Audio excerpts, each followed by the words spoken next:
Bonsoir à tous, ravi de vous retrouver sur France 24. La France a donc rendu hommage à ses résistants étrangers avec l'entrée au Panthéon de Missak Manouchian.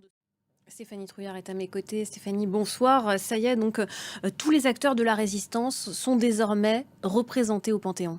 Oui, c'est les mots qu'a employé Emmanuel Macron. L'ordre de la nuit est désormais complet. Merci beaucoup Stéphanie Trouillard, merci pour être venue avec nous sur cette cérémonie, cette panthéonisation de Missak Manouchian.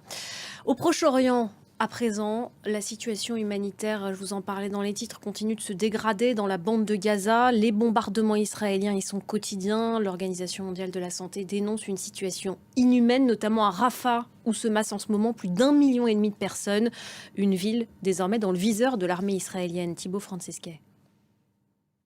Autre conflit qui lui dure depuis quasiment 2 ans maintenant, la guerre en Ukraine. La Russie accentue en ce moment la pression sur le front. Après la prise d'Avdiivka à l'est il y a quelques jours, elle revendique avoir repris Krinky dans le sud. Mais Kiev a démenti ce mercredi avoir perdu le contrôle de sa tête de pont sur la rive occupée du Dniepr. Noémie Roche.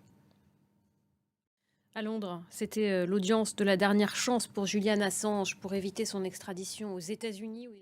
La mobilisation des agriculteurs se poursuit en Europe, notamment en Espagne et en France, à quelques jours de l'ouverture du Salon de l'agriculture et près de 3 semaines après un premier plan d'action. Le Premier ministre Gabriel Attal a tenté à nouveau de calmer la colère du monde paysan. Alors que faut-il retenir de ces annonces de tout à l'heure? On fait le point avec Alexandre Perrault. Voilà, c'est la fin de cette édition. Merci beaucoup de l'avoir suivi. Restez avec nous sur France 24. L'information continue.